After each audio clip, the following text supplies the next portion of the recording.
Bom, vamos iniciar, então, com a leitura do Evangelho.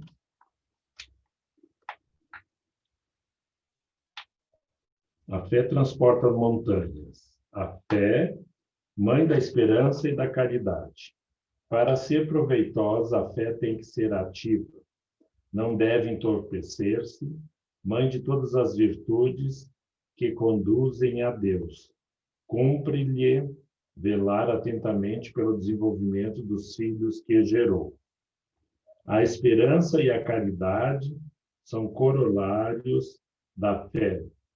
Formam com esta uma trindade inseparável. Não é a fé que faculta a esperança na realização das promessas do Senhor. Se não tiverdes fé, que esperareis?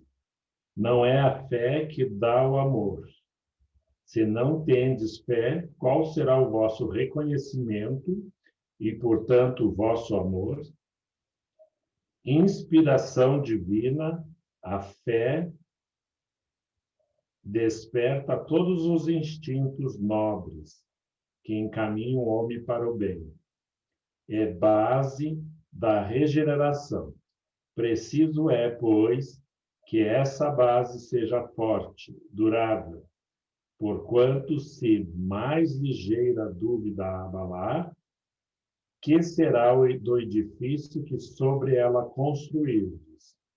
Levantai, conseguintemente, esse edifício sobre alicerces inamovíveis. Seja mais forte a vossa fé do que os sofismas e as zombarias dos incrédulos, visto que a fé não afronta o ridículo dos homens, não é fé verdadeira. Visto que a fé não afronta o ridículo dos homens, não é fé verdadeira. Porque a fé instrumenta-nos a permanecermos inamovíveis. Não precisamos conciliar com a compreensão daqueles que não a têm. Então, devemos respeitá-los, é bem verdade. E nos dias desses tempos, né, nesses dias atuais, tem sido... Né? Então, a gente precisa amadurecer. Então, vamos buscar a sintonia com os nossos benfeitores.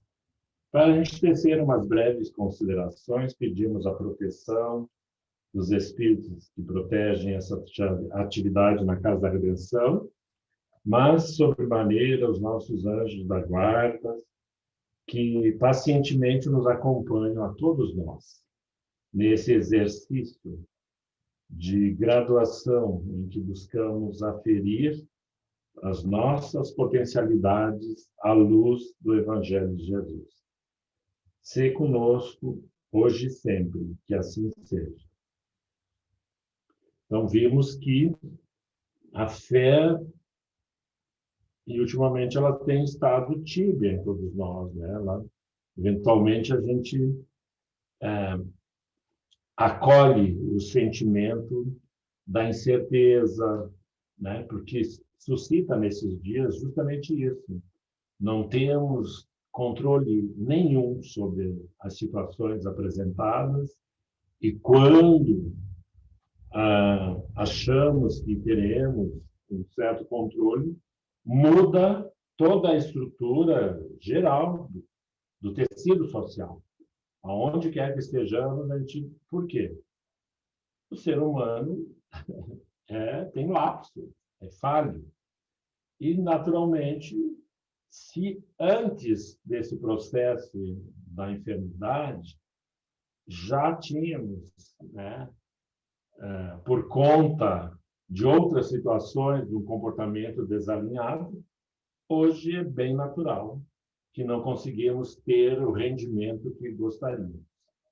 E a reflexão que a gente continua vendo, né, com base num versículo que eu quero citar, que está em Mateus, capítulo 18, versículo 19, em verdade vos digo, que se dois dentre vós sobre a terra concordarem a respeito de qualquer coisa que porventura pedirem, ser-lhes-á concedida por meu Pai que está no céu.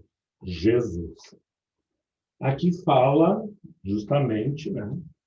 Porque se a fé nos dá um embasamento, nós que militamos na causa de Jesus, temos que, vamos dizer assim, sobre essa base de compreensão que já portamos, mesmo que mínima, ínfima, na questão da nossa convivência nos espaços de coletividade. Em particular, nós espíritas, que hoje, com algumas exceções, estamos retomando algumas das nossas atividades, ou mantivemos por particularidades institucionais, mas nessa passagem de Jesus, ele apresenta que se dois tivermos o mesmo foco, o mesmo objetivo, alcançaremos as graças de nosso Pai. Ele será o executor das nossas petições. Ele fará com que realizemos em seu nome aquilo que não nos sentíamos seguros, mas a partir da grei harmoniosa, do grupo, né? Que é a maior dificuldade que nós vemos, porque não pode ser a turma, o grupo, mas dessa perfumaria, desse aparente enlace, envolvimento. Porque o desafiador para nós que buscamos a luz dos ensinos que Jesus nos apresenta é só rememorar o colégio apostólico. Os apóstolos, né? O que mais fascina e deve nos fascinar justamente é a particularidade de cada um na sua humanidade, no seu fazer afeiçoado à materialidade. Naquele contexto, o que pescava não queria abandonar a tarefa, o que tecia a rede não queria abandonar a tarefa, o que cobrava imposto lhe era conveniente permanecer naquele posto, e assim por diante. Alguns tinham, entre outras características, o desequilíbrio emocional, uma depressão leve, uma nostalgia permanente, coisa ou situações que nós, num coletivo mínimo, não precisa ser numeroso, enfrentaremos pela convivência nessas trocas de particularidades nossas, alguns com a euforia, que aparentemente é a alegria, mas tamanho excesso que é o desequilíbrio.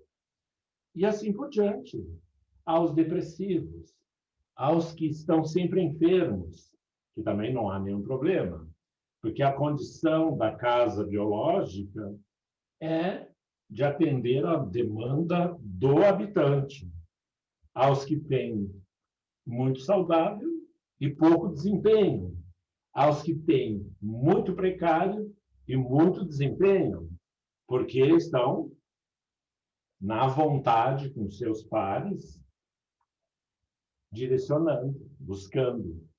E isso, se nós identificarmos, normalmente citaríamos as vidas dos homens e mulheres nobres que habitaram entre nós, que na sua entrega ao ministério, à atividade apostólica, pessoal, de desenvolvimento, e qual é o objetivo de uma união, de uma equipe? Aferir os nossos recursos espirituais, gabaritar alguns estágios, que parece pouco, mas é de alta relevância para nós que reencarnamos nesses dias. Então, agora chegou mais um convidado à festa, que pôs todos nós sobre uma quarentena e que ainda não está determinado o fim, pelo menos por hora. E isso tem inquietado a muitos de nós. E as nossas instituições, quando eu trago, eu já falei outras vezes, venho reforçando, é importante que redimensionemos a nossa compreensão acerca do que fazíamos e se queremos continuar este fazer. Quais eram, de fato, as realizações de uma equipe espírita, de um espaço espírita? Na concepção que temos, espírito, o cristão, aquele que serve a Jesus. Mas será que os nossos espaços estão completos nesse entendimento de que o maior labor de todos nós é servir, servir, servir, servir, ter essa predisposição, e para isso nós vamos usar das ferramentas que poderemos ter ou amealhar na graduação dessa experiência, que na medida que nós encontremos a compreensão de que precisamos experimentar, né, nessas relações de uma equipe, de um coletivo. Mas volto a sublinhar que eu tenho conversado com algumas pessoas da área da educação, da filosofia, porque se eu faço esse questionamento, não é só para nós que tomamos parte de um grupo, de uma igreja, de uma organização, é para o nosso cotidiano.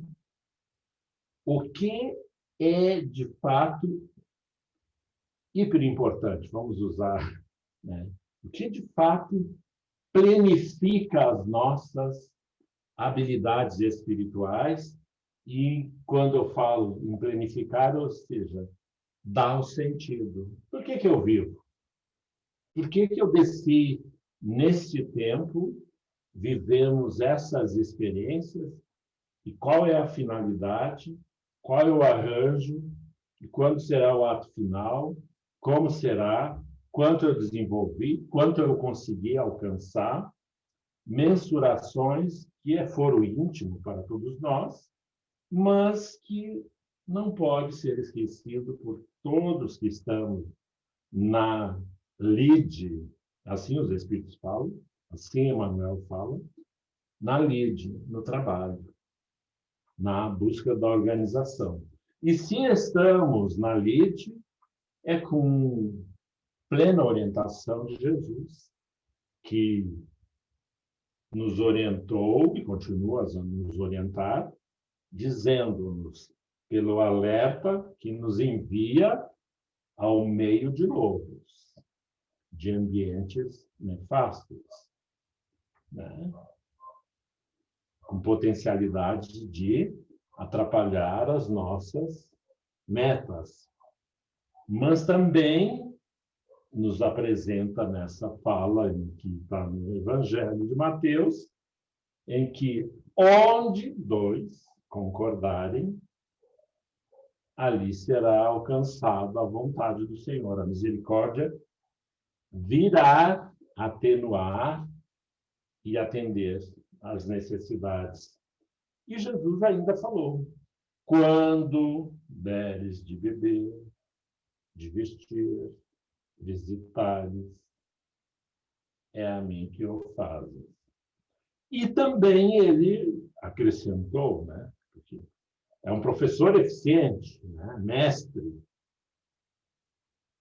Ninguém chega ao Pai senão por mim. E, voltando ao colégio apostólico, visualizemos, né, aqueles homens toscos, né, um trabalho áspero,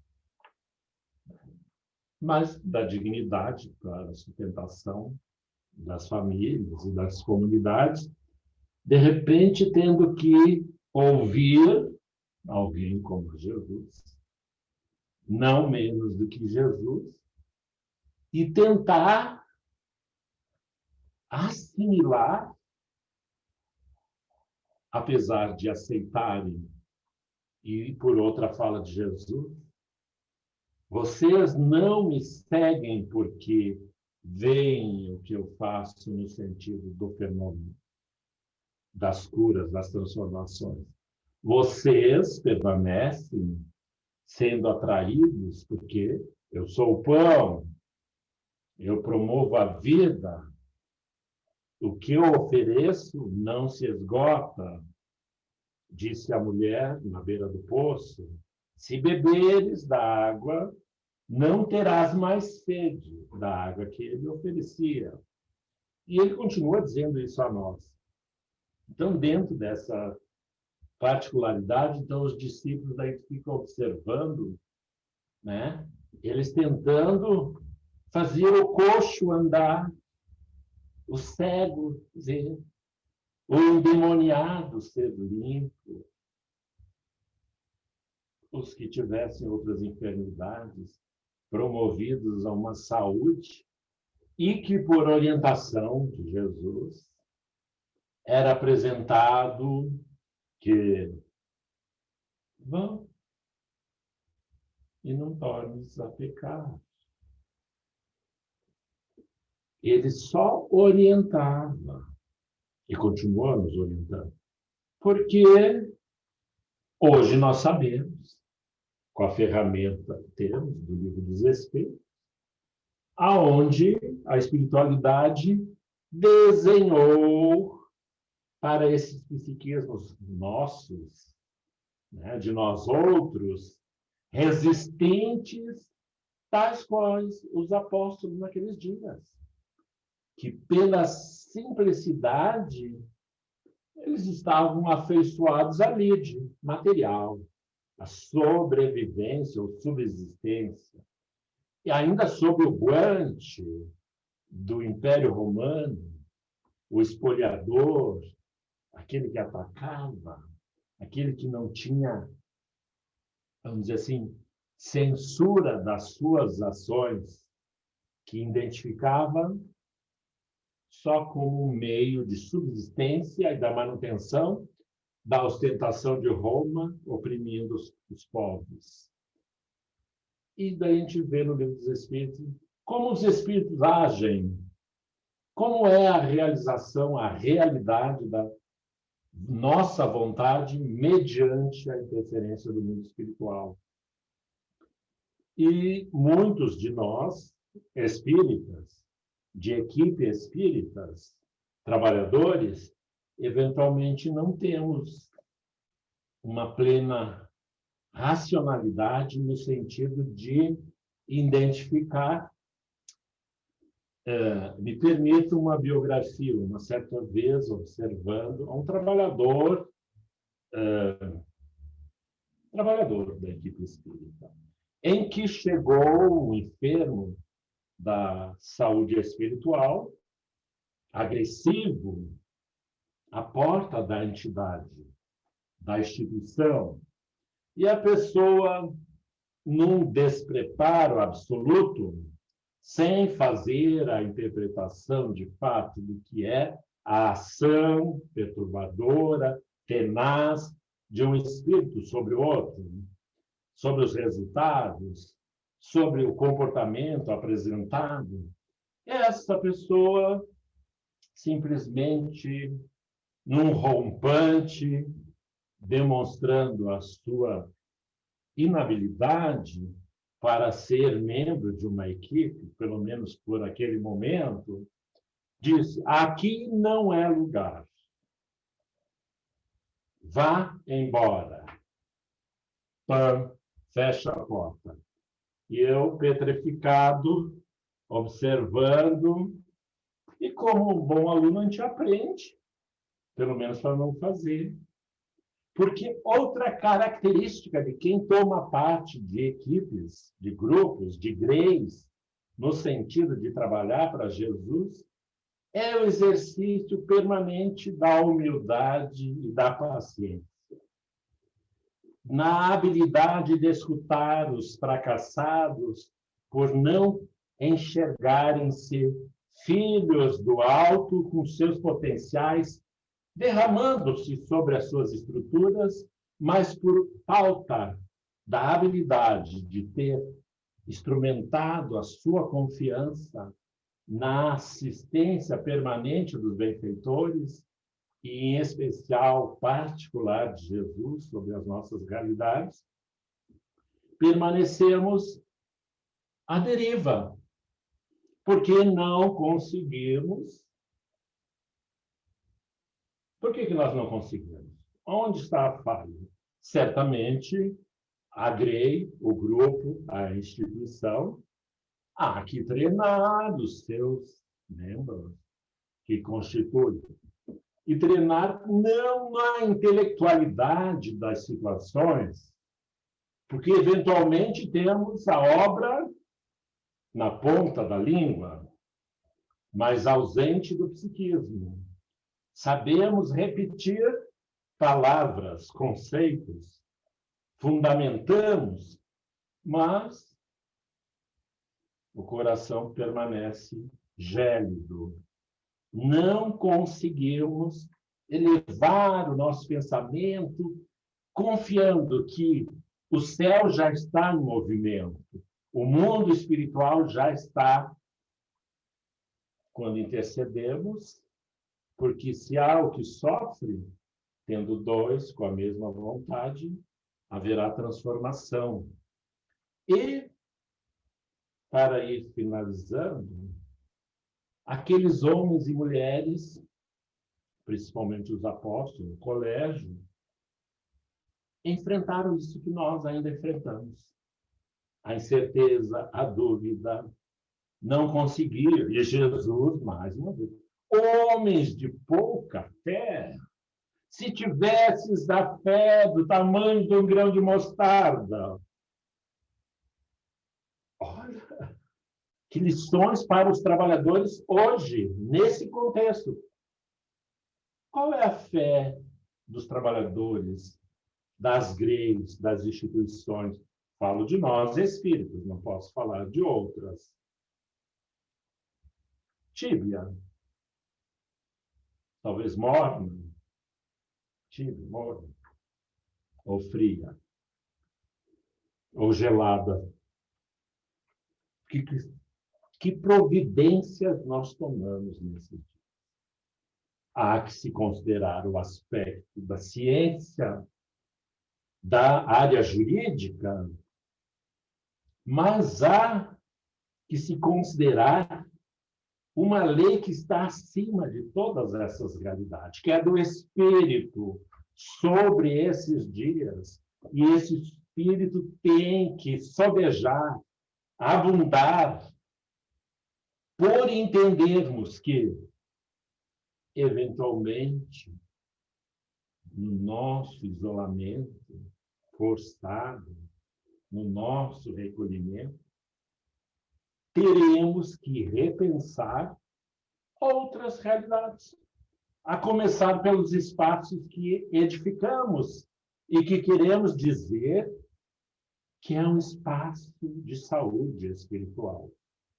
Para quem? Se a saúde física, na maioria, estou falando de nossos espaços, são reprováveis. Porque é o puxadinho, do puxadinho, do puxadinho, do puxadão. Então, não foi feito pensando em que, e Jesus, quando chegou lá no templo, e os mercadores abusando, e continuamos hoje, esta casa do meu pai é casa de oração. E o que a gente tem feito das nossas células espíritas?